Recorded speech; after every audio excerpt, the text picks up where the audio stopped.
Canal Escute Áudio Novel. Se inscreva. Novel Teoria Fanfic. One Piece. Sistema réplica de habilidades. Capítulo 91. Noir estava na proa do navio, observando friamente o Enel caído. Esta é apenas a primeira metade da Grand Line, certo? Como é que tantas pessoas aqui podem usar aqui?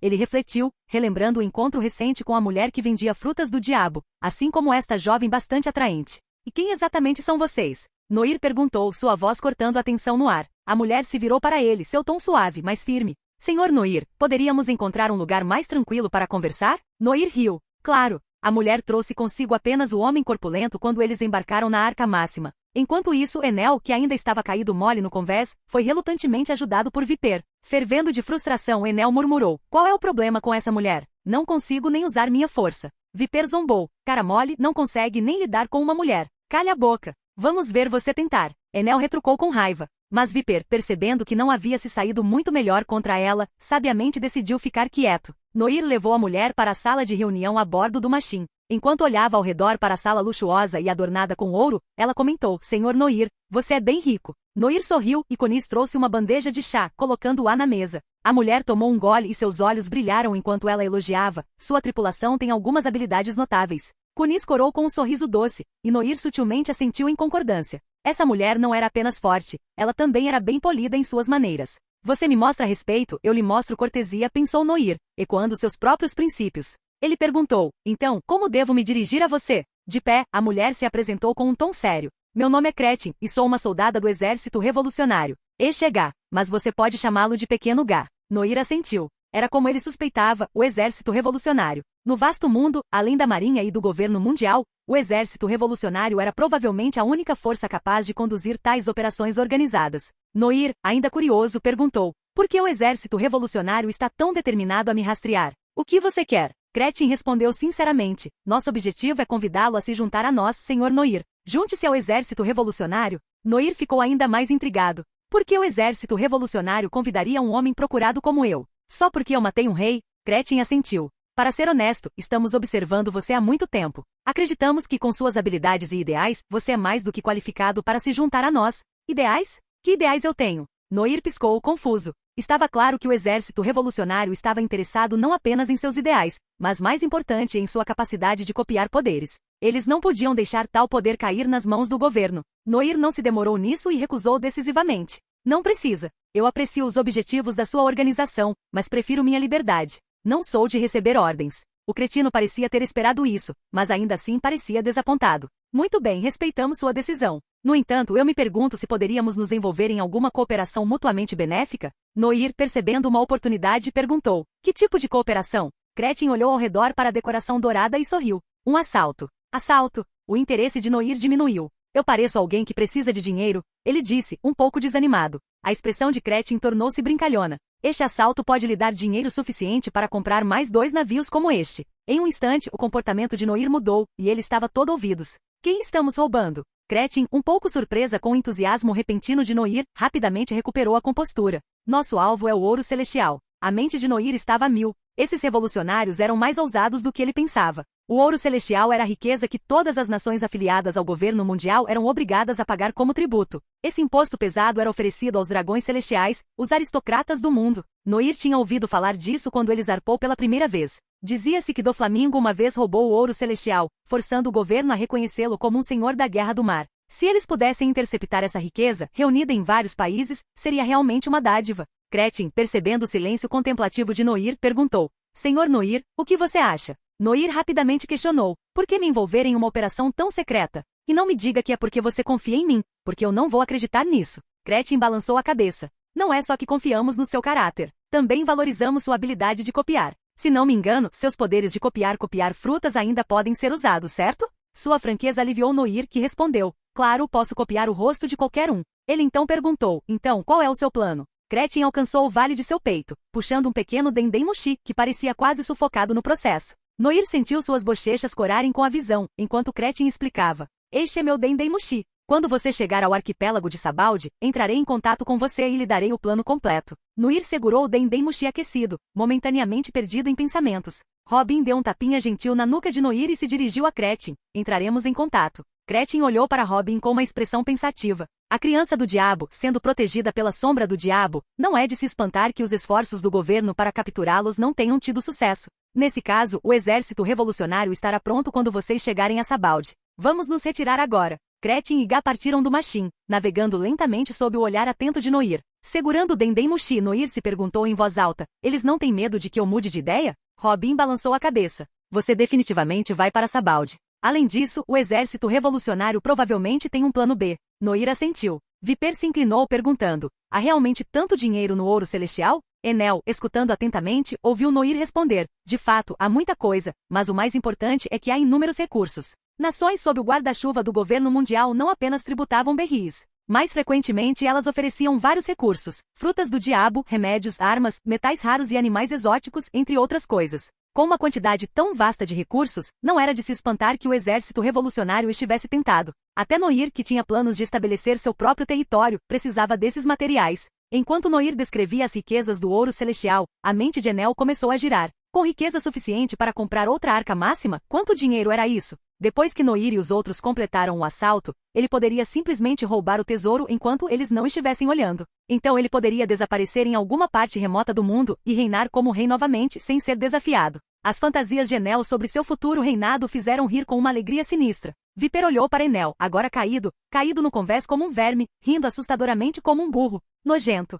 Ele murmurou. Capítulo 92. Enquanto Noir estava prestes a fechar um acordo com o exército revolucionário, os membros derrotados do CP9 viviam em um estado de total desespero. O governo mundial já havia recebido notícias de seu fracasso e soube da morte de Blueno e do terrível fim de Spandam. A CP9, uma agência secreta de inteligência que nunca foi exposta ao público, foi completamente esmagada por um pirata em ascensão. Isso deixou os 5 anciões furiosos. Eles tinham originalmente considerado recrutar Noir como um senhor da guerra do mar, mas agora, incapazes de capturar Noir, eles descarregaram sua ira na CP9. O pai de Spandam, Spandini, ficou devastado pela perda do filho. Ele culpou Luxi e os outros, argumentando que se eles tivessem feito seu trabalho e protegido Spandam, seu filho ainda estaria vivo. Alvejados interna e externamente, o CP9 se viu completamente derrotado e foi eventualmente abandonado pelo governo. Luxi não teve escolha a não ser liderar seus camaradas em uma fuga desesperada de Enies Lobby.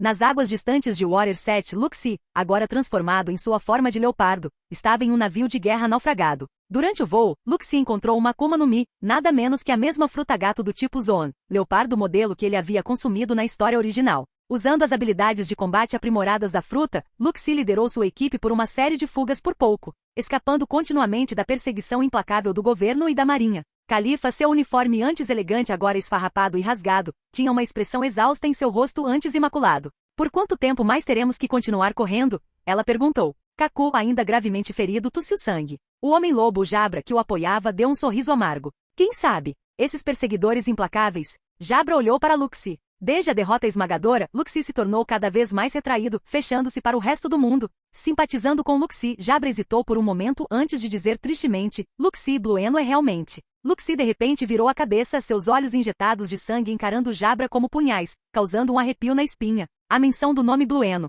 Os 6 membros restantes do CP9 ficaram em silêncio. Luxi cerrou os punhos, batendo no chão em frustração. A sombra da derrota ainda pairava sobre seu coração. Se ao menos ele tivesse sido mais forte. Rob Luxi e todos os antigos membros do CP9, rendam-se agora e aceitem o julgamento do governo. O CP9 olhou para o navio de guerra que se aproximava, do qual a voz do inimigo ecoava. Seus espíritos estavam completamente esmagados. Kaku estava gravemente ferido, e o resto deles estava completamente exausto. Apenas Luxi permaneceu de pé, teimosamente segurando. Luxi, sem camisa, ficou ainda mais musculoso em sua forma de leopardo, mas sua respiração difícil denunciava seu cansaço. Quando ele estava prestes a avançar para uma última luta desesperada, uma sombra surgiu de repente sobre eles. Luxi instintivamente olhou para cima e viu um enorme dragão de asas longas descendo do céu, indo direto para o navio de guerra. Viper, com suas asas de dragão batendo, atacou o navio de guerra com suas poderosas garras traseiras. Contra o poder do deus do vento Pteranodon, um único navio de guerra não era páreo. Em um instante, o navio outrora poderoso foi despedaçado. Inúmeros fuzileiros navais gritavam enquanto pulavam no mar, enquanto outros atiravam de volta em vão. Mas suas balas não eram nada mais do que pedrinhas contra a pele dura de Viper. Com um poderoso bater de asas, Viper criou uma onda enorme que afogou os fuzileiros restantes. Luxie observou a cena com admiração, cerrando os punhos em silêncio. Uma boa Akuma no Mi pode realmente aumentar muitas habilidades de uma pessoa. Embora Luxie não se arrependesse de comer a fruta gato-gato, ele não conseguia deixar de invejar aqueles com poderes mais raros. Mas quando Viper pousou na frente deles e voltou à sua forma original, a inveja de Luxie se transformou em determinação fria. Ele o reconheceu, era o subordinado daquele homem detestável. Califa olhou para Viper horrorizado. Você é um dos homens de Noir. Ele te enviou? Jabra, alarmado, rapidamente se posicionou na frente de Kaku, mostrando os dentes e ficando tenso em uma postura defensiva. Fukuro, do CP9, que parecia uma coruja, e Komadori, que parecia um kabuki, também estavam prontos com os olhos cheios de suspeita. Viper, imperturbável pela hostilidade deles, bufou. Não entenda errado. Se não fosse pelas ordens do capitão, eu não teria me incomodado com você. Capitão? Poderia ser. Os membros do CP9 se viraram para olhar a nave elegantemente adornada se aproximando lentamente à distância. E de pé na proa estava o homem que havia tirado a vida de seu camarada Noir. Viper estava prestes a falar, mas Luxie foi mais rápido pulando na nave e dando um chute poderoso na cabeça de Noir, gritando, como você ousa aparecer aqui? Noir permaneceu inexpressivo, mas Enel reagiu rapidamente. Um raio azul crepitou acima da cabeça de Luxie, e Enel apareceu num piscar de olhos, pisando forte em Luxie e interrompendo seu ataque. Luxie foi mandado voando para trás, e Noir, sem levantar um dedo, deu um tapinha de aprovação em Enel. Finalmente pensou Noir, ele tinha 2 subordinados capazes. A diferença de comportamento era gritante. Comparados com aqueles 2 idiotas do East Blue, Viper e Enel eram como anjos. Enquanto Luxie lutava para se levantar, preparando-se para outro ataque, seus companheiros se prepararam para se juntar a ele. Viper, irritado, estava prestes a intervir, mas Noir falou de repente. O que é isso? Você não quer seu camarada de volta? Luxie parou derrapando, olhando para Noir com desconfiança. O que você quer dizer? Noir se virou e agarrou Blueno, ainda inconsciente, jogando no mar bem na frente deles. Luxie engasgou, esquecendo momentaneamente que agora era um usuário de Akuma no Mi, e mergulhou na água atrás dele. Jabra, em pânico, estava prestes a pular atrás deles, mas Califa o impediu. Califa, que não havia comido nenhuma Akuma no Mi, mergulhou na água e puxou Luxie e Blueno de volta à superfície. Noir levantou uma sobrancelha, sorrindo. Parece que seu vínculo é mais forte do que eu esperava. Com Luxie de volta à terra e Blueno apenas inconsciente, o peso da tristeza e da raiva que o sobrecarregava há dias diminuiu um pouco. O CP9 pode ter sido dissolvido pelo governo, mas isso não significou nada. Enquanto estivessem vivos, eles sempre seriam CP9. Luxie virou-se para Noir, seus olhos não mais cheios de malícia, mas seu tom permaneceu áspero. Por que salvá-lo? Somos inimigos. Noir sorriu calorosamente, embora suas palavras fossem assustadoras. E se não estivéssemos? Luxie estreitou os olhos, zombando. Você quer nos recrutar? Você realmente acha que isso é possível? O sorriso de Noir se alargou, mas suas palavras eram frias como gelo. Você realmente tem escolha? Recusem e eu posso matar todos vocês. Capítulo 93. Um comentário aparentemente casual pareceu cheio de intenção assassina aos ouvidos de Luxie. Luxie, em guarda, olhou para Noir e perguntou, por que você está interessado em nós? Noir riu baixinho e respondeu, admiro sua filosofia. Luxie ficou surpreso. A filosofia que ele aderiu foi a justiça sombria, acreditando que os fracos são inerentemente culpados e que o mal necessário é usado para alcançar a paz. Noir gentilmente o convenceu. Seu tipo de justiça não terá lugar no governo. Aos olhos deles, você é apenas um dos pecadores fracos. Eles podem tolerar ações menores, mas nunca farão bom uso de você. Essa declaração foi puramente invenção de Noir. Na história original, depois de ser derrotado, Luxie foi caçado pela Marinha, mas eventualmente retornou para se juntar ao CP0. No entanto, o CP0 acaba servindo aos dragões celestiais, e Noir não acreditava que alguém tão orgulhoso quanto Luxie estaria disposto a servir aqueles tolos. Noir sabia que o governo acabaria reutilizando Luxie, mas Luxie não percebeu isso. Estranhamente, as palavras de Noir fizeram Luxie vacilar. Nesse momento, Jabra cuspiu com raiva e gritou, pare de fingir ser uma boa pessoa. Se não fosse por você não estaríamos nessa confusão. Noir zombou e balançou a cabeça. Enel não conseguiu evitar de retrucar. Se você não tivesse nos mirado primeiro, eu nem teria me incomodado em olhar para você. Jabra mostrou os dentes e estava prestes a atacar Enel para uma luta de vida ou morte, mas Luxie o deteve. Luxie disse friamente, o fracasso da missão é nossa responsabilidade. Sendo fraco e fracassado, você realmente quer culpar seu oponente por não matar? Jabra engoliu a maldição e relutantemente deu um passo para trás. Depois de pensar um pouco, Luxie se virou para Noir e disse, se minha justiça não pode ser executada dentro do governo, ela pode ser feita com você? Noir sorriu levemente e disse, você realmente tem outras opções? Luxie não tinha certeza sobre seu futuro e estava realmente preocupado com a situação atual. O governo o abandonou. Ele deveria se tornar um pirata? Noir especulou que Luxie retornaria ao CP0 no futuro devido às consequências da guerra em Marineford. Após a morte de Barba Branca, a pirataria desenfreada, a perda de talentos e conflitos internos após a batalha entre Aokiji e Akainu, todos esses fatores podem ter forçado o governo a chamar de volta o desgraçado Luxie.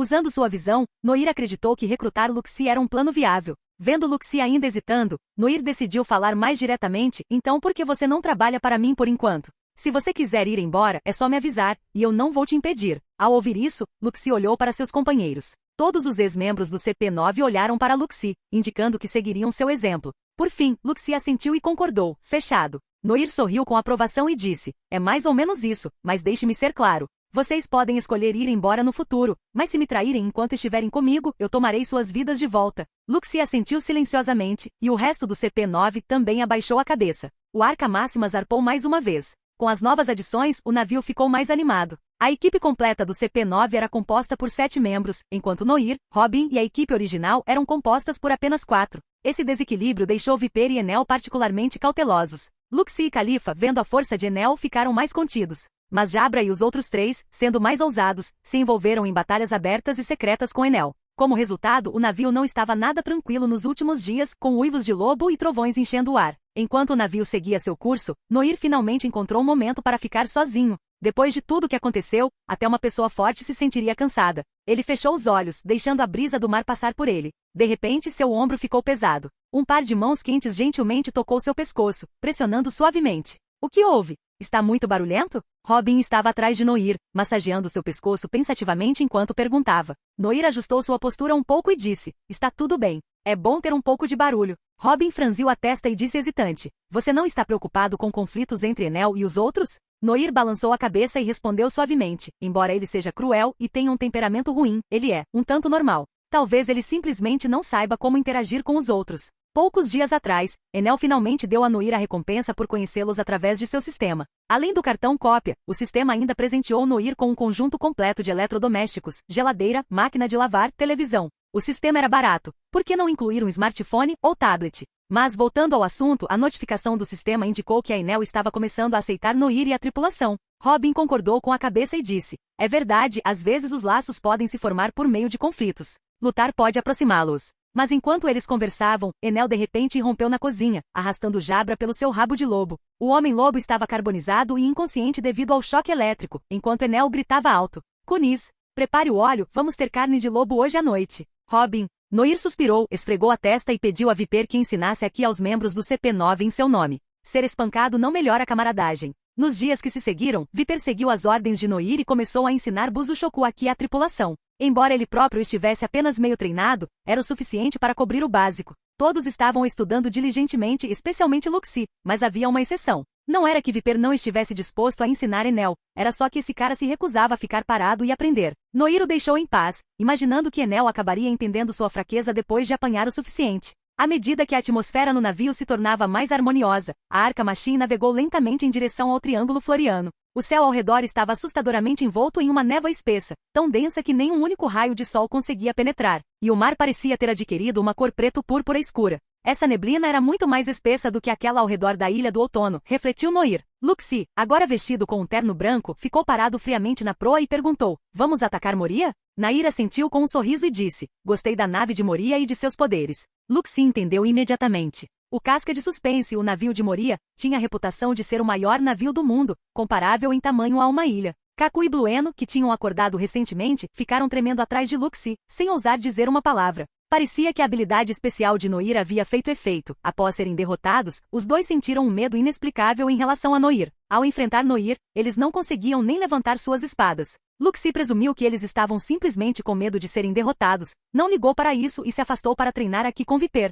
No navio, Luxi falava pouco e trocava principalmente palavras com Viper, um colega entusiasta do combate. Os dois se deram surpreendentemente bem, um ensinando aqui, o outro ensinando 6 poderes. Enquanto Enel estava ocupado atormentando o filhote de lobo Jabra, seus olhos de repente brilharam vermelhos. Alguém estava lá? Enel olhou desconfiado para um canto, mas ele parecia vazio. Entretanto, em seu aqui de observação, ele claramente sentiu que alguém estava prestes a atacar Califa. Em pânico, Enel imediatamente lançou um raio. A tripulação viu Enel atacar Califa de repente, e o caos se instalou na nave. Capítulo 94. Jabra, que estava preso sob o pé de Enel, rapidamente tentou pará-lo. Não faça isso. No entanto, o forte raio ainda caiu, mas não atingiu Califa, mas sim um ponto bem atrás dela. Kaku e os outros apontaram para Enel com raiva e gritaram: O que você pensa que está fazendo? Antes que pudessem terminar, um grito estranho ecoou enquanto um grito de dor surgiu atrás de Califa. Alguém estava lá? O ar se encheu com o cheiro de carne queimada, e Califa correu rapidamente para seus companheiros, aterrorizada. Luxie, com uma expressão séria, olhou para o espaço onde o ataque caiu e disse: ouvi dizer que Moria tem um subordinado com o poder da fruta transparente. Enel coçou a cabeça e disse: qual a utilidade de ser invisível se você ainda pode ser visto? Todos lhe deram olhares estranhos. Só você pode vê-los, ok? Noir, com um olhar frio, levantou sua espada e cortou o ar. De repente, sangue espirrou no ar, e a figura de um homem robusto apareceu. Absalom agarrou seu pescoço, o sangue jorrando incontrolavelmente. Sua boca de tigre murmurou algo enquanto ele tentava estancar o sangramento, mas foi tudo em vão. Noir zombou e levantou sua lâmina do diabo, cortando o coração de Absalom, acabando com ele. Absalom, o homem transparente, não durou nem meio capítulo quando Noir enfiou sua morte direto em sua boca. Noir cuspiu no cadáver de Absalom, sua voz cheia de ódio. Matar você assim é muito fácil. Luxie e os outros trocaram olhares perplexos. Porque parece que o capitão tem um profundo ressentimento contra esse cara. Noir virou seu olhar para a sombra massiva que se aproximava na névoa. Ele nem tinha ido procurar por problemas, mas eles tinham chegado bem na sua porta. Casca de suspense já havia emergido da neblina, sua enorme boca formando um portão, como se estivesse prestes a engolir todos os intrusos inteiros. A Arca Machine navegou direto para a boca do enorme navio, e a embarcação gigante atracou lentamente. Como estavam dentro da nave, a Arca Máxima não precisava que ninguém ficasse para trás para guardá-la. Todos desembarcaram juntos. O ambiente escuro e assustador e o silêncio mortal do navio eram realmente intimidantes. Até Califa, uma agente experiente, sentiu-se um pouco nervosa. Conis agarrou-se ao braço de Robin, assustada demais para sequer levantar a cabeça. Até a pequena raposa Su nos braços de Conis cobriu os olhos com seu rabo peludo, como se isso a mantivesse a salvo de qualquer coisa assustadora. Robin, por outro lado, estava animado, cheio de curiosidade sobre tudo o que havia naquela ilha. Eles não tinham ido muito longe quando, ao passarem por um cemitério, a terra macia de repente começou a se mover. Um após o outro, movimentos inquietantes se seguiram, e mãos murchas começaram a emergir do chão. Inúmeros zumbis romperam a terra, levantando-se de seus túmulos. Os zumbis rugiram e agitaram os braços, suas órbitas oculares vazias encarando o grupo. Algumas cabeças de zumbis até caíram, enquanto outros, sem membros, mancaram em direção a eles. Mas o mais estranho foi que Noir e sua equipe não reagiram de forma alguma. Os rapazes olhavam para os zumbis como se fossem idiotas, e até Robin e as outras garotas os examinavam com curiosidade. Ao ver os zumbis, Conis e Califa não ficaram mais assustados. Conis deu um tapinha no peito e riu. Achei que fosse algum tipo de monstro, mas é só um zumbi. Califa perguntou surpreso. Zumbis também existem na Ilha do Céu? Conis balançou a cabeça e disse seriamente: Enel é muito mais nojento que um zumbi. Robin manteve uma cara séria, mas pensou consigo mesma: esses zumbis realmente têm muito bom gosto. Parecia que coisas tangíveis não eram muito assustadoras para essas garotas. Os zumbis, vendo que Noir e sua equipe não estavam nem um pouco assustados, ficaram tão furiosos que quiseram morrer de novo. Eles gritaram: vocês deveriam estar assustados. Nós somos zumbis soldados aterrorizantes. Você tem ideia de como é difícil manter as aparências? Enel, Viper e Luxie trocaram olhares silenciosos e cerraram os punhos, caminhando em direção aos zumbis. Bum, bum, bum. O cemitério, que deveria ser assustador, parecia ter sido atingido por uma equipe de demolição. Lápides e prédios desabaram, e todos os zumbis azarados foram jogados no chão. Os soldados zumbis se ajoelharam em fila, suas cabeças enrugadas exibiam grandes caroços enquanto esfregavam as mãos, sorrindo de forma insinuante. Ah, queridos convidados, há algo em que possamos ajudá-los? Noir se agachou e perguntou: onde seu capitão mora? Os zumbis nem hesitaram. Todos apontaram na mesma direção e disseram: lá no castelo. Satisfeito, Noir deu um tapinha na cabeça de um dos zumbis como um líder de bandidos e liderou sua equipe para a frente. Enquanto o grupo de rufiões se afastava, os zumbis deram um suspiro de alívio e começaram a sussurrar entre si. Você acha que eles causarão problemas para o capitão? Como eles puderam? O capitão ficaria emocionado em ver sombras de tão alta qualidade. Mas tenho a sensação de que o capitão não será capaz de vencê-los. Moria residia em um enorme castelo, recostado em uma cadeira com sua enorme barriga saliente, bebendo vinho casualmente. A luz fraca das velas projetava a sombra gigante de Moria no chão, criando uma atmosfera assustadora e opressiva. Naquele momento, um morcego gordo com rosto humano voou e relatou apressadamente: capitão, intrusos entraram na nave. Ele. Moria riu desdenhosamente e disse: deixe Absalom cuidar disso, deve ser outro bando de ninguém. O morcego com rosto humano respondeu ansiosamente: mas, capitão, não conseguimos encontrar Absalom em lugar nenhum, perdemos o contato com ele. Moria franziu a testa. Então vá encontrá-lo. E faça com que Perona envie seus zumbis fantasmas para lidar com eles. E não importa o que você faça, não deixe que eles cheguem perto do laboratório do Ogbak. O morcego com rosto humano hesitou e disse: mas eles já passaram por ele. O que? Noir e seu grupo caminhavam por um corredor escuro, deixando um rastro de zumbis fantasmas carbonizados e destruídos para trás. Onde está o zumbi do mestre espadachim Ryuma? Noir se perguntou. Noir tinha 17 anos, e a trama com Luffy só começaria 3 anos depois. Nessa época, Ryuma já teria a sombra de Brook e seria um zumbi. Noir não tinha certeza se Ryuma estava por perto naquele momento. Por alguma razão, ele precisava pegar o tesouro nacional de Wano, a espada negra Shuzui. Enquanto Noir refletia, várias pequenas figuras brancas e fofas apareceram de repente das paredes. Robin perguntou curiosamente, são fantasmas? Enel olhou ao redor com ceticismo e disse, que tipo de poder de combate fantasmas tão pequenos poderiam ter? Os fantasmas brancos pareceram entender as palavras de Enel e levantaram suas pequenas mãos, avançando em sua direção. Enel casualmente lançou uma faísca elétrica, mas ela passou direto pelo fantasma. O fantasma passou pelo corpo de Enel e de repente ele tremeu todo. Baque! Enel caiu de joelhos, a atmosfera ao redor dele ficou sombria enquanto ele murmurava em desespero. Eu não mereço ser chamado de Deus, até mesmo o capacho de um Deus seria melhor. Eu deveria enterrar minha cabeça no chão, esse rosto é muito feio. O grupo olhou para Enel, que de repente ficou emo, e ficou completamente sem palavras. Somente Califa disse pensativamente, ele finalmente percebeu a verdade? Kunisa sentiu e disse, Enel finalmente se vê como ele realmente é. Capítulo 95. Enel andava à frente, com um rosto sombrio de raiva, enquanto Jabra se aproximava de seu ouvido, zombando dele implacavelmente.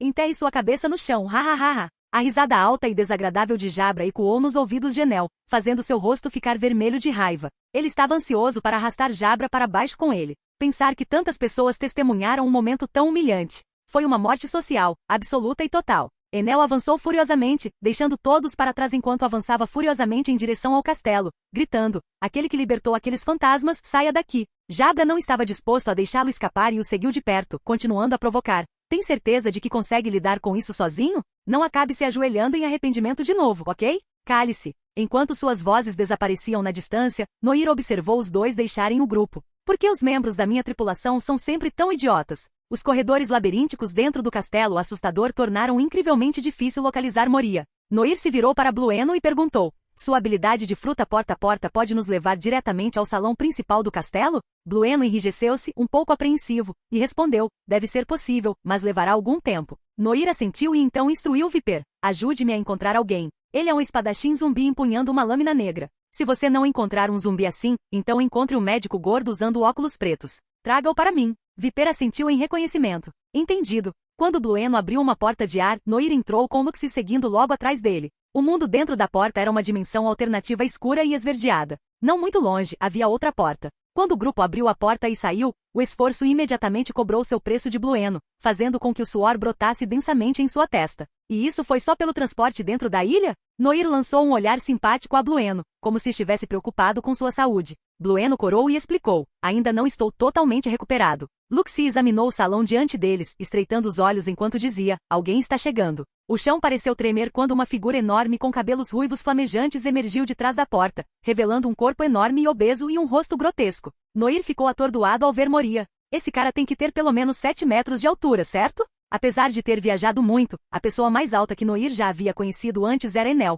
e mesmo ele era apenas alguns centímetros mais alto que Noir. Como esses gigantes humanos crescem até ficarem tão altos quanto um prédio de vários andares? Moria olhou para os convidados indesejados e bateu palmas com um sorriso dizendo, saudações, Noir. Noir desembainhou sua lâmina do diabo e sorriu de volta. Você é educado, mas estou aqui para causar problemas. Moria esfregou as mãos e mostrou os dentes afiados num sorriso. Não somos inimigos, então não há necessidade de brigar. Isso é algo que um pirata diria? Noir zombou. Um dos seus homens tentou mexer com minha equipe, então eu o matei. O sorriso de Moria congelou em seu rosto, e então ele rugiu furiosamente. Você matou Absalão? De fato. Então chega de conversa fiada. Noir saltou para frente, sua lâmina do diabo cortando o pescoço de Moria com intenção malévola. Moria rapidamente ativou sua habilidade, transformando seu corpo em um fluido sombrio que se despedaçou quando atingido pela lâmina. À distância, a sombra assumiu a forma de Moria, trocando de lugar para escapar do ataque, e ele imediatamente se virou para fugir, sem qualquer intenção de revidar. Como esse cara pode ser um senhor da guerra do mar se ele é tão covarde?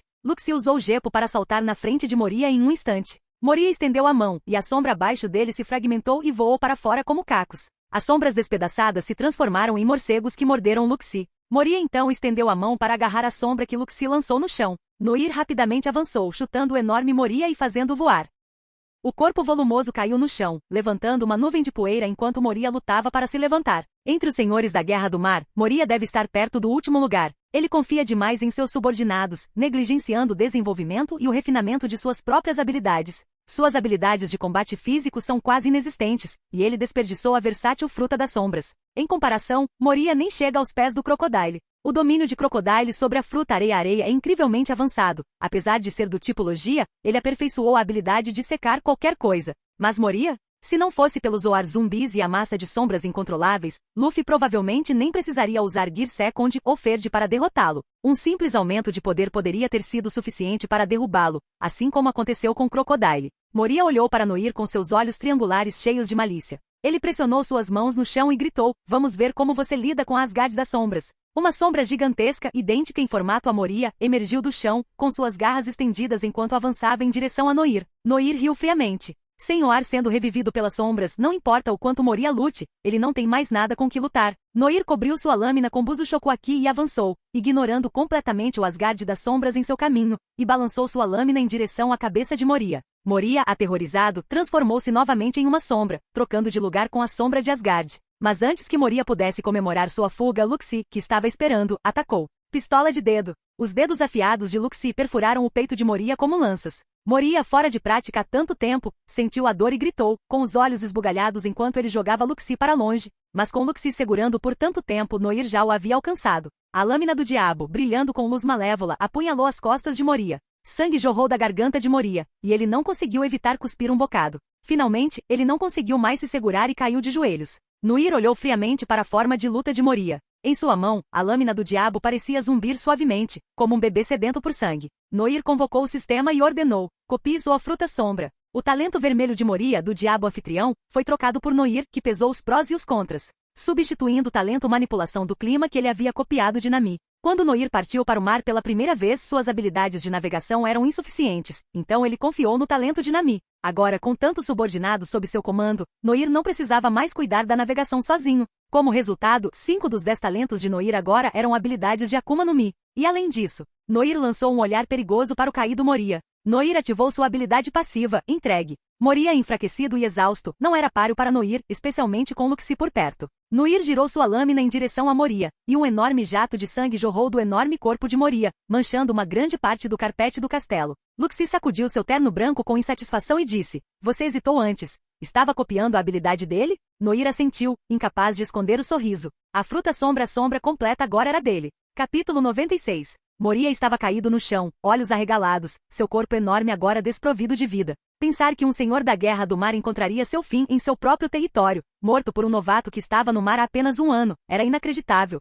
No passado, Luxi teria zombado de tais notícias, cheio de descrença. Mas desde que conheceu Noir, ele entendeu. Este não era apenas um novato. Este era um demônio que não jogava pelas regras da humanidade. A habilidade completa da fruta encheu Noir com uma estranha sensação de euforia. Ele sentiu como se cada fantasia e desenvolvimento que ele havia imaginado para a fruta sombra pudessem agora ser realizados. A fruta sombra tinha vários usos. Criar lacaios zumbis imortais era apenas o caminho mais básico. Moria tinha teimosamente se apegado a esse caminho, recusando-se a explorar outros. Mas se alguém fosse criar subordinados, eles poderiam rivalizar com os manos criados pela fruta alma da Big Mom? Havia outros usos como materializar sombras em lugares escuros para lançar ataque surpresa, um ataque do qual era quase impossível se defender. O usuário também podia atravessar sombras ou substituir seu próprio corpo por uma sombra quando estava sob ataque. Essa habilidade era similar em conceito à técnica Kamui em Naruto usada por Obito, essencialmente alcançando a intangibilidade elemental perfeita. Sentado de pernas cruzadas na cadeira que pertenceu a Moria, Noir enviou Blueno para localizar os membros da tripulação espalhados.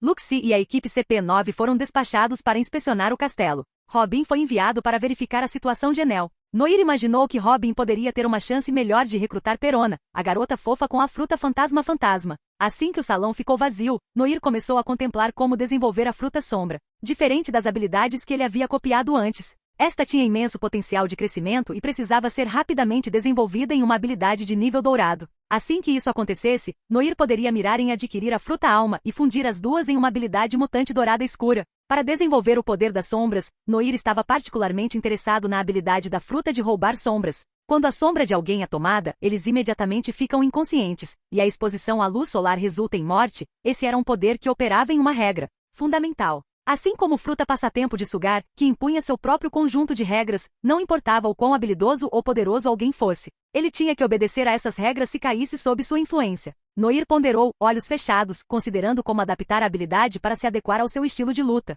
Como mestre espadachim, e se ele pudesse integrar essa habilidade à sua esgrima? O método de Moria de cortar sombras era trabalhoso. Se Noir pudesse simplificá-lo, cortando a conexão entre sombra e pessoa rapidamente, seria uma virada de jogo. Imagine em um duelo contra Mihawk, Noir atinge o chão, cortando a sombra de Mihawk em um golpe. Mihawk ficaria inconsciente, e a exposição à luz do sol acabaria com ele. Não seria uma vitória justa, mas seria altamente eficaz. Quanto mais Noir pensava sobre isso, mais viável parecia. Afinal, a fruta não estipulava que tesouras eram a única ferramenta para cortar sombras. Então havia a habilidade de controlar sombras e, por extensão, seus donos. Esse poder era valioso demais para ser ignorado. E não podemos esquecer da técnica Sombra Asgard, que absorve sombras para ganhar as habilidades de combate dos outros. À medida que ele se aprofundava nessas ideias, Noir ficava cada vez mais animado. Como Moria poderia ter enfrentado tal revés a ponto de ficar obcecado em criar zumbis? Foi algum evento traumático, talvez? No vasto salão, sombras no chão se moviam e flutuavam, e Noir brincava com elas como se fossem brinquedos.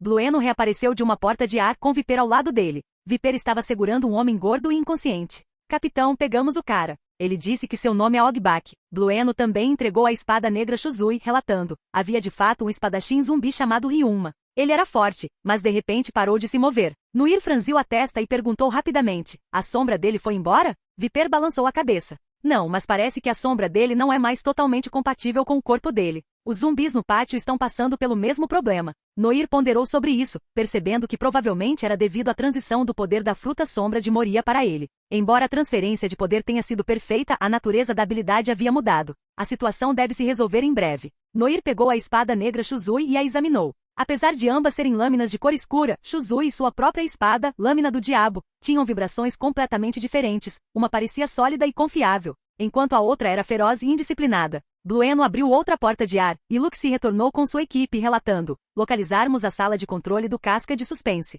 Os zumbis a bordo ficaram lentos, e encontramos um cadáver no freezer, maior que um gigante. Aquele cadáver deve ser o cadáver de Oars, Noir refletiu. Embora gigante, seu corpo era ainda maior do que o de um gigante comum. Moria certamente havia deixado um grande legado. Depois de esperar um pouco mais, Noir ficou intrigado. Onde está Enel? Ele ainda não cuidou das coisas?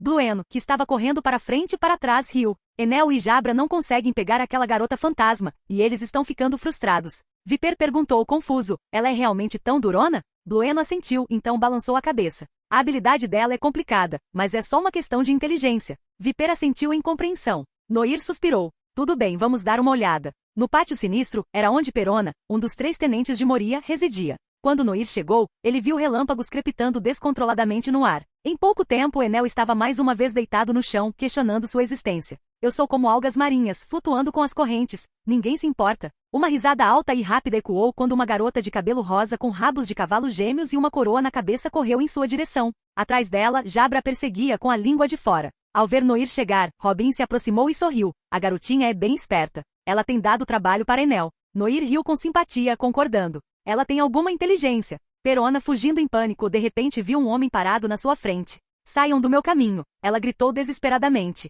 Fantasmas brancos emergiram de suas palmas, correndo em direção a Noir. Claro, Noir não cairia em um truque tão óbvio e estava prestes a se esquivar quando, inesperadamente, a voz do sistema interveio. Detectou uma habilidade externa tentando invadir a força. Absorvê-la? Fantasma da negatividade, qualidade azul. O usuário experimentará extrema negatividade, perderá a vontade de lutar e após algum tempo ou uma leve recuperação do espírito, a habilidade se dissipará. A pálpebra de Noir se contraiu violentamente. Algo como negatividade poderia realmente ser classificado como uma habilidade? Seria porque as emoções negativas induzidas por uma Akuma no Mi eram diferentes das emoções normais, então o sistema a categorizou como uma habilidade? Esta foi a primeira vez que ele se deparou com uma situação dessas? Se não forem emoções, mas qualquer estado negativo induzido por uma Akuma no Mi, o sistema classificaria todos eles como habilidades. Capítulo 97. Os fantasmas de Perona passaram por Noir repetidamente, mas Noir silenciosamente emitiu um comando ao sistema. Não absorva essa habilidade externa, não importa quantas vezes ela apareça. Perona olhou para Noir incrédula, gaguejando. Vê por que você não está ficando deprimido? Noir respondeu casualmente. Talvez seja porque eu sou um homem profundo e misterioso? Perona ficou boquiaberta e ela agarrou a cabeça em frustração, exclamando. Por que isso está acontecendo? Enquanto conversavam, Luxie apareceu de repente atrás dela e deu um golpe rápido na parte de trás do seu pescoço. Perona desmaiou imediatamente e Robin, junto com Kunis, rapidamente a ajudou. Ela é muito leal a Moria. Vamos mantê-la em prisão domiciliar por enquanto. Ter mais subordinado certamente trouxe vantagens. Desde que assumiu o casca de suspense, Noir não teve que levantar um dedo contra ninguém além de Moria. Com um único comando, sempre havia alguém para executá-lo, é isso que significa estar em uma posição de poder. Como novo usuário da fruta Sombra, Noir rapidamente assumiu o controle de todos os zumbis na nave, estabelecendo firmemente sua autoridade sobre a casca de Thriller. Embora os zumbis não tivessem uma aparência exatamente impressionante, eles eram produtos da Akuma no Mi e demonstravam lealdade absoluta a Noir. Assim que Noir encontrou algum tempo para relaxar novamente, Blueno abriu outra porta na frente dele. O pobre Blueno, devido à sua habilidade fruta-porta, foi reduzido a um mero mensageiro por Noir. Blueno, saindo da porta e visivelmente sem fôlego pelo uso repetido de seus poderes, relatou: "Capitão, alguém quer vê-lo." Noir olhou para ele surpreso e perguntou: "Há outros na ilha?" Coçando a cabeça e gesticulando vagamente, Blueno descreveu: "É uma mulher feia com uma cabeça grande e batom. Parece que Moria roubou as sombras deles, então eles estão se escondendo aqui." Noir de repente entendeu. Ele se lembrava agora, a mulher no navio era Lola, não era? Lola, uma das inúmeras filhas da Big Mom, chamou a atenção do príncipe gigante, levando sua mãe encantada a arranjar um casamento que melhoraria as relações com os gigantes. Mas quem imaginaria que, apesar de sua aparência normal, Lola tinha uma personalidade corajosa. Ela ousou desafiar as ordens de Big Mom, fugindo do novo mundo e enfurecendo Big Mom e os gigantes. Noir assentiu e disse: "Traga-a para mim." Logo depois, uma mulher feia e seus seguidores foram levados até Noir. Ela era realmente desagradável aos olhos. Ao ver Noir, Lola o cumprimentou respeitosamente juntamente com seus subordinados. "Saudações, Noir, novo usuário da fruta Sombra." Noir assentiu e foi direto ao ponto. "Você quer suas sombras de volta, certo?" Lola hesitou por um momento, então com dificuldade disse: "Moria, um dos 7 senhores da guerra, pegou nossas sombras. Não vemos a luz do sol há anos." Noir levantou a mão, interrompendo-a: "Posso devolver suas sombras, mas tenho condições." Lola ficou surpresa, mas logo ficou muito feliz. "Isso é maravilhoso. Faremos o melhor para atender às suas condições." Noir balançou a cabeça e apontou para Lola, dizendo: "Não é nada demais. Só preciso que você me dê o Vivre Card da sua mãe." Lola ficou confusa. Como Noir sabia que ela tinha um Vivre Card? Mas não era um mau negócio. Ela não tinha muito carinho pela mãe de qualquer forma, e duvidava que esse homem pudesse fazer algo para ameaçar a formidável Big Mom. Obedientemente, ela entregou o Vivre Card da Big Mom, e Noir cumpriu sua promessa, devolvendo as sombras dela e de seus subordinados. Não havia muitos deles, então perder algumas sombras não era um grande problema. Depois que Lola e seu povo partiram, Luxi, que tinha ficado em silêncio até agora, finalmente falou: "Por que se preocupar em negociar? Poderíamos simplesmente matá-los e pegar o que queríamos." Noir reclinou-se preguiçosamente no sofá que seus subordinados trouxeram e respondeu: "Se algumas palavras podem resolver o problema, por que recorrer à violência?" Embora Noir tenha matado muitos, ele não era de matar indiscriminadamente. Lola demonstrou o devido respeito e educação condizentes com sua força, então Noir estava disposto a trocar algumas palavras com ela. Claro, esmagá-la seria tão fácil quanto pisar em uma formiga, mas quem tem tempo para sair por aí matando todas as formigas que vê? Em sua vida passada, tal comportamento marcaria como um assassino em série iniciante ou uma criança problemática. Os dias se passaram, e Noir continuou a enviar pessoas para procurar o esqueleto Brook, na esperança de copiar sua habilidade reviver fruta. Ter uma habilidade que concede vidas extras era valioso demais para ignorar. Entretanto, o Triângulo do Diabo era vasto, e mesmo depois de um tempo considerável, eles não tinham visto um único navio, muito menos encontrado qualquer vestígio de Brook. Conforme o tempo passava lentamente sem nenhum sinal de Brook, Noir se cansou de esperar. Sem outra escolha, Noir retornou ao Machim, preparando-se para seguir para Sabaldi e fazer planos para tomar o tributo celestial. Claro, como o primeiro território reivindicado por Noir, o Casca de Suspense não poderia ser abandonado. Noir deixou para trás os membros da equipe CP9, levando apenas Luxi, Califa e Blueno com ele. Quanto a Perona, desde que soube que Moria havia sido morto por Noir, ela se isolou no castelo, recusando-se a comer ou beber, deixando Noir com poucos recursos. Perona foi acolhida por Moria quando criança, e sua lealdade e afeição por ele não poderiam ser facilmente influenciadas por um estranho como Noir. Quanto a Ogbak, embora ele fosse igualmente leal, suas habilidades médicas eram a única razão pela qual ele ainda não havia sido executado. Ambos deveriam ser mantidos sob vigilância por enquanto. Eles poderiam ser úteis mais tarde. Com as poucas pessoas restantes para cuidar das coisas no Casca de Suspense, Noir se sentiu muito mais à vontade. Não havia muitos na primeira metade da Grand Line que pudessem desafiá-los. Antes de partir, Noir instruiu especificamente Kaku a reportar imediatamente se encontrassem alguma notícia sobre Brook. O que mais intrigou Noir foi como Moria conseguiu navegar no Casca de Suspense até um novo mundo e voltar. Um navio do tamanho de uma ilha precisaria de um revestimento enorme para passar pela Ilha dos Homens-Peixe. O Machim balançava suavemente enquanto navegava para fora da névoa, e a luz do sol há muito perdida banhava novamente seus rostos. Noir espreguiçou-se tranquilamente aproveitando o calor e comentou: "É muito melhor com luz do sol."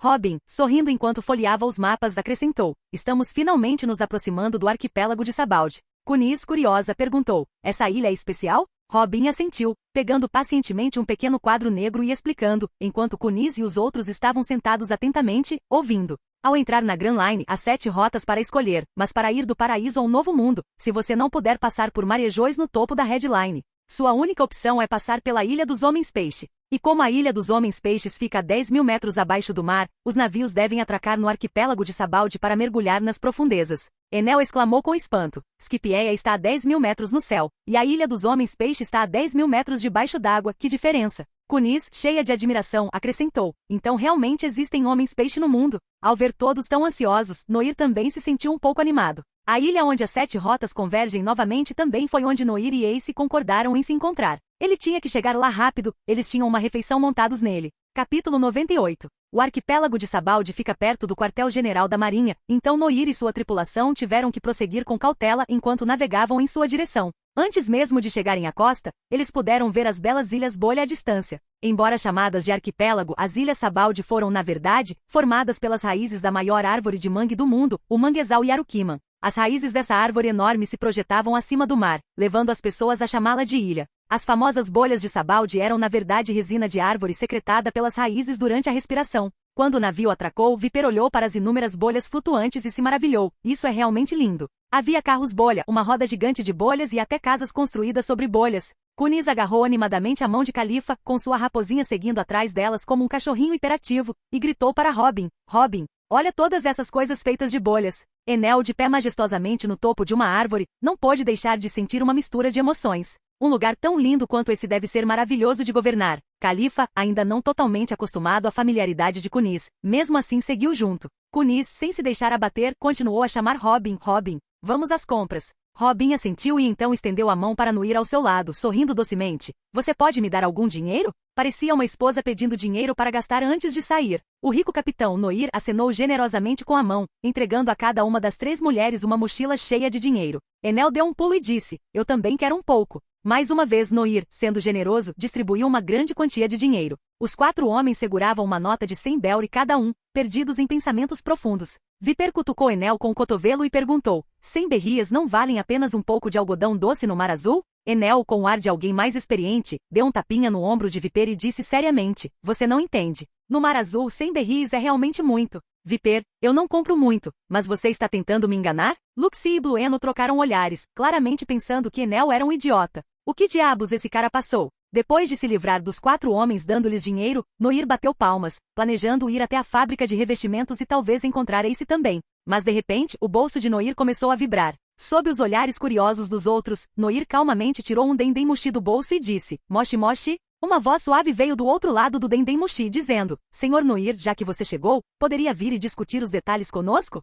Era aquela garota do exército revolucionário. Qual era mesmo o nome dela? Lice ou algo assim? A informação dela era realmente tão boa. Como ela sabia que Noir tinha acabado de chegar? Olhando para Dendemushi, que agora tinha um rosto feminino gentil, Noir respondeu, claro, onde devemos nos encontrar? O 16º Grove na área sem lei do arquipélago de Sabaldi. Alguém estará lá para buscá-lo. Noir respondeu, tudo bem, até breve. Depois de desligar, Robin se virou para Noir e disse, eu vou com você. Noir assentiu e pensou por um momento antes de gritar para Luxie e Blueno, vocês dois, parem de brincar. Venham comigo. Luxie, que não sabia da colaboração de Noir com o exército revolucionário, ficou um pouco confuso, mas percebeu que ter algo para fazer era melhor do que andar por aí com apenas 100 berris. Com 3 membros de sua tripulação, Noir partiu para encontrar o exército revolucionário, enquanto os 4 restantes foram explorar as ilhas. Espero que eles não causem muitos problemas, certo? O arquipélago Sabaldi era composto de 79 árvores, cada uma com sua própria cidade e instalações. O grupo estava indo para o Grove 16. Os bosques 1 a 29 faziam parte da área sem lei, onde várias forças da máfia estavam emaranhadas, e pessoas de todas as classes sociais se misturavam.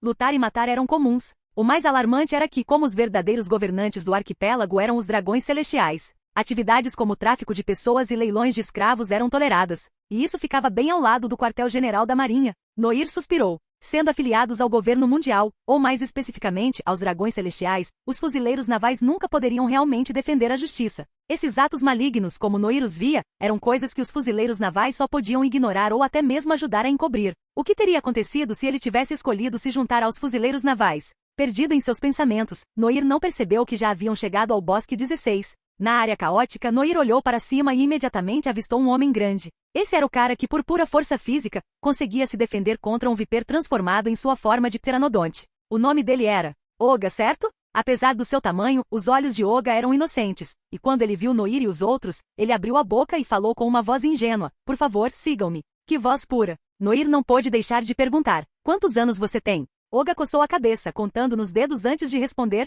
tenho 12 anos. Silvo. Noir respirou fundo e pensou em choque. O exército revolucionário emprega trabalho infantil? Não, esse trabalho infantil parece mais forte do que eu. A pequena criança Oga guiou Noir e seu grupo por várias voltas e reviravoltas antes de levá-los a uma pequena cabana. Assim que eles entraram, a bela cretina de cabelos prateados saiu, estendendo a mão com um sorriso. Bem-vindo, Senhor Noir. Noir olhou cautelosamente para a mão de Cretin, e vendo que ela estava usando luvas brancas, ele se sentiu aliviado o suficiente para sacudi-lo. Cretin era usuária da fruta suave, e sua habilidade era algo que Noir desconfiava muito. Definitivamente uma fruta de primeira linha quando se tratava de conter homens. Cretin deu as boas-vindas aos 4 para dentro, onde alguns outros membros do exército revolucionário já estavam sentados. Robin sentou-se ao lado de Noir, enquanto Luxie e Blueno ficaram como sentinelas atrás deles. Com seus guarda-costas e secretário ao seu lado, Noir se sentiu um pouco mais confiante enquanto falava. Olhando para os rostos desconhecidos ao seu redor, Noir perguntou: somos só nós tentando sequestrar o tributo celestial? Cretin balançou a cabeça e explicou: nossa pequena equipe vai se infiltrar na frota que transporta o tributo celestial.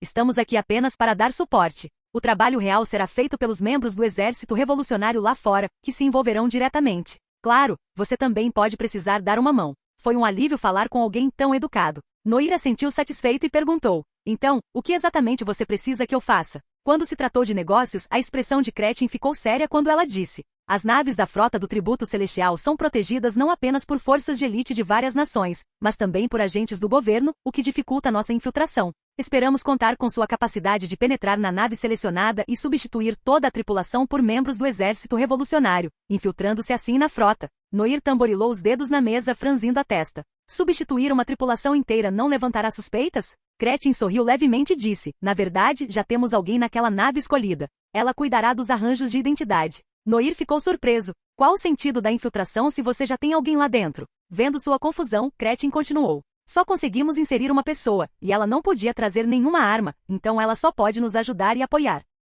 Além disso, o navio é oficialmente comandado por autoridades governamentais, então ações em larga escala são impossíveis. Noir entendeu agora e assentiu. O infiltrado apoiaria Cretin e sua equipe internamente, o que criaria oportunidades para o exército revolucionário de fora agir. Realmente precisava ser tão complicado só para um assalto? Noir de repente se lembrou do tempo lá no East Blue. Com apenas um navio, uma lâmina verde e o olfato aguçado de Nami, Noir sequestrou uma frota pirata inteira. Capítulo 99. Noir ponderou por um momento e disse: então, você está me pedindo para substituir o oficial do governo na nave de escolta para facilitar sua infiltração? Cretin assentiu e explicou: depois que nos infiltrarmos na frota, criaremos oportunidades para ajudar vocês a penetrar na nave líder. A nave líder está equipada com uma poderosa comunicação Dendem-Mushi. Precisamos desativá-la para garantir a segurança dos combatentes do exército revolucionário lá fora. Depois, Noir e Cretin discutiram muitos detalhes, incluindo o cronograma, informações pessoais e locais específicos. A essa altura, Luxie e Blueno também já haviam descoberto. As pessoas com quem Noir estava colaborando eram membros do exército revolucionário. A existência da CP-9 era um segredo conhecido por muito poucos, mesmo dentro do exército revolucionário. Apesar da vigilância de Cretin, ela não havia detectado a verdadeira identidade de Luxie. A razão pela qual Noir trouxe Luxie aqui foi porque ele queria arrastá-lo completamente para essa situação. Depois de sequestrar o tributo celestial, que motivo Luxie teria para retornar ao governo? Luxie, no entanto, não havia considerado isso. Ele estava simplesmente surpreso que Noir estava trabalhando com o exército revolucionário. Durante a infiltração, as habilidades e a experiência de Blueno e Luxie seriam muito úteis. Enquanto Noir e o exército revolucionário estavam em uma conversa profunda, Enel estava se divertindo em outro lugar. Kunis, segurando o braço de Califa com uma mão e uma corda fina com a outra, os guiava. A corda estava presa a uma bolha flutuante cheia de várias roupas e acessórios. Costuma-se dizer que fazer compras é da natureza feminina e nisso, elas costumam demonstrar uma resistência surpreendente. Califa e Kunis caminhavam sem descanso há muito tempo, ainda liderando o caminho animadamente. Atrás deles, Enel e Viper estavam prestes a perder a cabeça. Esses dois poderosos usuários das frutas do Diabologia e Zoan estavam sendo levados à beira da insanidade por essa provação.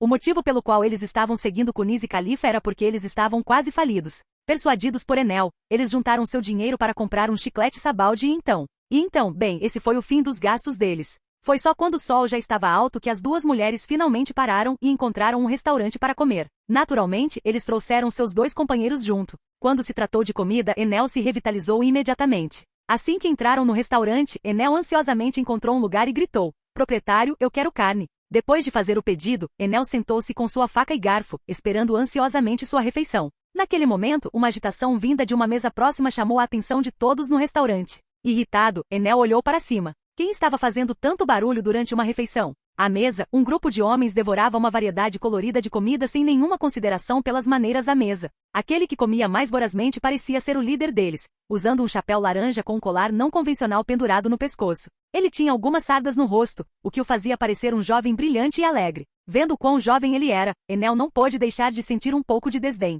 Nessa idade, somente alguém como Noir poderia ser considerado extraordinário. Todos os outros, HMPH. A arrogância natural de Enel entrou em ação, fazendo-se sentir superior. Este jovem, liderando sua equipe e empanturrando-se, era ninguém menos que Ace, que havia concordado em conhecer Noir. Ace e sua tripulação pirata estavam esperando na ilha por 3 dias, quando finalmente avistaram um grupo de Noir. Vendo quanto Ace e sua tripulação estavam gostando da comida, Enel sentiu seu próprio apetite aumentar. Quando sua comida chegou, ele imediatamente começou sem pensar 2 vezes. Ace rapidamente notou Enel também. Esse cara estava comendo numa velocidade incrível. Para não ficar para trás, Ace pegou 2 pratos e enfiou comida na boca o mais rápido que pôde. Sem perceber, uma rivalidade se formou entre Enel e Ace, com todos no restaurante assistindo em silêncio e atordoados. Se Noir estivesse lá, ele sem dúvida acharia essa cena muito familiar. Os dois fizeram um espetáculo, chamando a atenção de todos no restaurante, enquanto seus companheiros escondiam o rosto, envergonhados. Viper suspirou, sentindo-se completamente humilhado. Enquanto isso, ao lado de Ace, Mihar desejava poder rastejar para debaixo da mesa.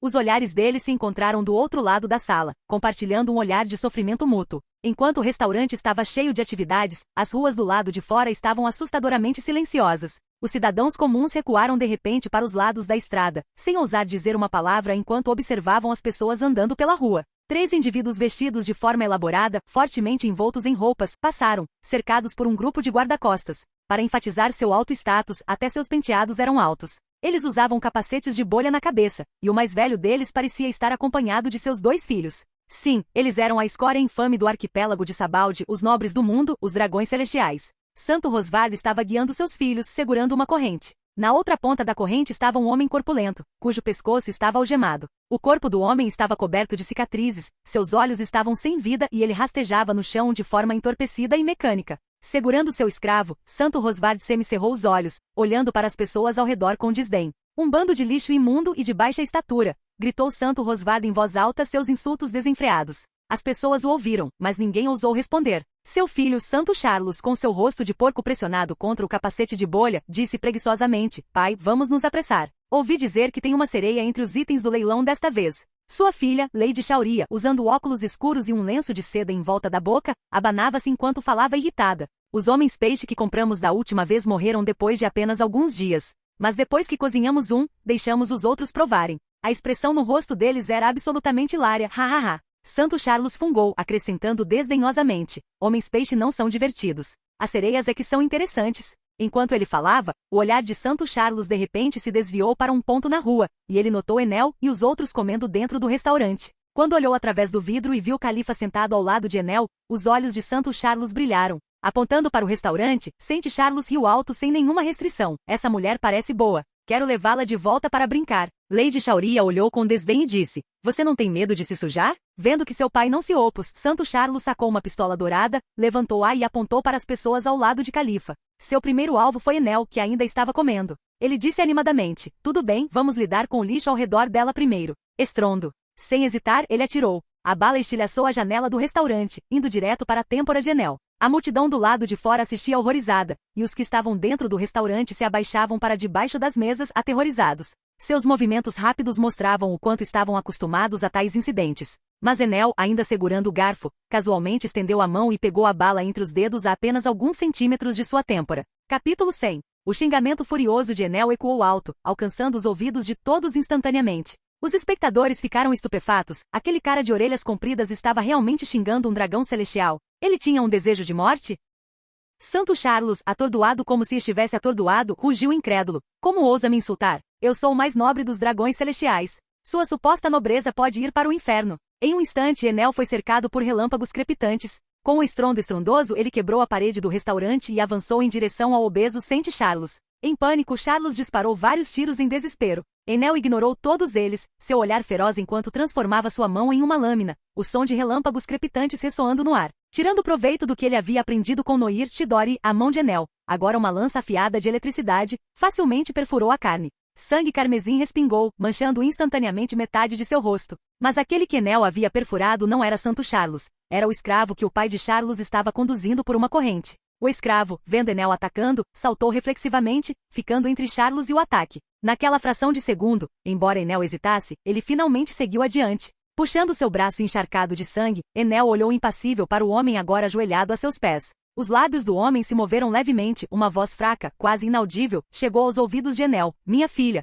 Ela está nas mãos dele, me desculpe. Obrigado, V. O peito do escravo foi aberto, um buraco enorme onde seu coração costumava estar. Com os olhos arregalados, ele morreu aos pés de Enel. Lembrando dos murmúrios do homem e do olhar de alívio em seus olhos enquanto a morte se aproximava, Enel sentiu uma estranha irritação crescendo dentro dele. Quando as pessoas são mortas, intimidadas e torturadas, elas devem ficar com raiva e buscar vingança. Mas essa expressão covarde, o que era aquilo? O comportamento do escravo de alguma forma lembrou Enel de certas experiências de seu passado, e a aura que emanava dele mudou completamente. Se a aura inicial de Enel era de vaidade e orgulho, agora ela foi substituída por uma intenção assassina pura e inalterada. Seu olhar para Santo Charles agora o via como um homem morto. Charles, dominado pela feroz intenção assassina, caiu no chão, mas ainda gritou teimosamente. Você pretende me matar? Não. Impossível. Eu sou um dragão celestial, um deus. Se você me tocar, você pagará o preço. Shauria, que vinha mantendo uma atitude serena, finalmente perdeu o controle, com as pernas tremendo incontrolavelmente. Santo Rosvard empalideceu, gritando freneticamente por reforços.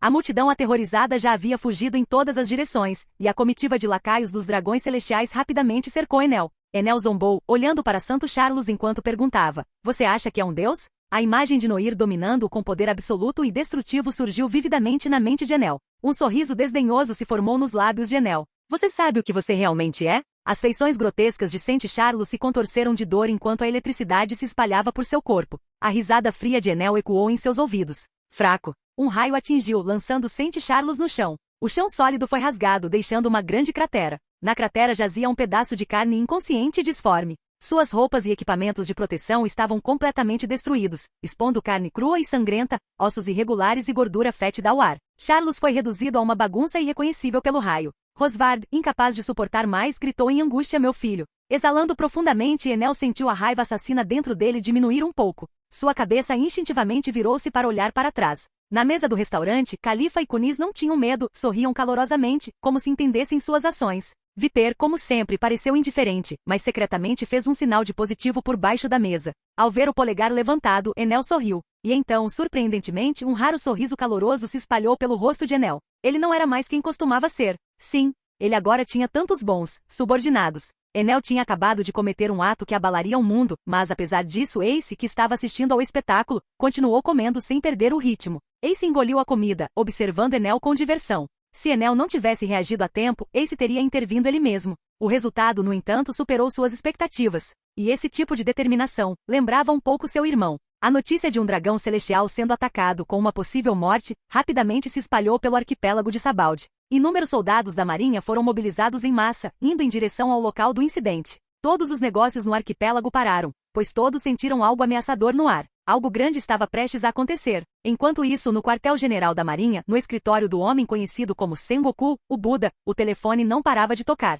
sobrecarregado por chamadas dos dragões celestiais e do governo. O assassinato de um dragão celestial foi um crime hediondo aos olhos do governo, e eles ordenaram que a marinha de Sengoku capturasse o culpado a todo custo. Sengoku, sentado na cadeira do almirante da frota, sentiu como se seu cabelo estivesse prestes a ficar branco de estresse. Ajustando seus óculos redondos, ele examinou o relatório em sua mão. Enel, confirmado como usuário da fruta trovão, subordinado do demônio Noir, atualmente não tem nenhuma conquista ou recompensa conhecida. O rosto velho de Sengoku estava cheio de cautela. Esse Noir, até seus subordinados estavam causando problemas. Um usuário de Akuma no Mi capaz de replicação era uma ameaça significativa para a marinha. Quando Sengoku recebeu o relatório de Enel pela primeira vez, ele ficou profundamente perturbado. Da perspectiva do fuzileiro naval, quanto mais usuários de Akuma no Mi Noir tivesse sob seu comando, maior seria a ameaça que ele representava. Se não fosse pela insistência do governo em capturar Noir vivo, Sengoku teria optado por uma abordagem mais agressiva há muito tempo. Agora, com essa oportunidade, eles tinham que agir rapidamente e eliminar a ameaça enquanto ela ainda era controlável. Sengoku ergueu os olhos e olhou para o homem recostado no sofá no canto do escritório, um homem de terno amarelo lixando as unhas diligentemente, com as pernas cruzadas. Vendo o comportamento indiferente do homem, a cabeça de Sengoku começou a latejar quando ele disse: Borsalino, vá para Sabaldi e desmantele Noir e sua tripulação pirata. Kizaru soprou suas unhas recém-lixadas, resmungando relutantemente: mas eu estou aqui de férias. O rosto de Sengoku ficou tenso quando ele respondeu: não podemos sair até que esse assunto seja resolvido. Kizaru coçou a cabeça e sugeriu: que tal enviar Kuzan? Sengoku, prestes a perder a paciência, conteve sua raiva e disse: Kuzan acabou de completar uma missão e ainda não retornou. Kizaru ponderou por um momento, então bateu palmas e propôs: então mande Sakazuki, ele ficaria feliz em ir. Os nervos de Sengoku estavam à flor da pele, sua voz tremia quando ele disse: ele está no novo mundo. Então por que não enviar Garp? Sengoku bateu com força na mesa e finalmente explodiu de raiva. Você vai. Agora mesmo. Imediatamente. Caramba! Percebendo que não poderia fugir da tarefa, Kizaru, que planejava sair no horário, relutantemente empurrou a porta e saiu. Mais um turno de horas extras. Sengoku suspirou aliviado, mas então algo lhe veio à mente. Ele rapidamente se inclinou para fora da janela do escritório. Com certeza, o homem mais rápido da marinha estava passeando casualmente como se tivesse todo o tempo do mundo. Sengoku, como chefe autoritário espremendo cada grama de esforço de seus funcionários, rugiu: transformem-se em luz. Comecem a correr. Kizaru, fazendo beicinho de desgosto, juntou as palmas das mãos e se transformou em um raio de luz, desaparecendo no horizonte. Finalmente um almirante da marinha foi despachado. Se eles tivessem demorado mais, até mesmo Sengoku, como almirante da frota, teria enfrentado severas reprimendas dos dragões celestiais. De volta ao arquipélago de Sabaldi, Noir tinha acabado de sair do esconderijo do exército revolucionário quando ficou atordoado com a cena à sua frente. Enel começou uma briga com os dragões celestiais? Claro, ele fez a coisa certa, mas ele só ficou fora de vista por um capítulo. Como as coisas puderam acontecer tão rápido?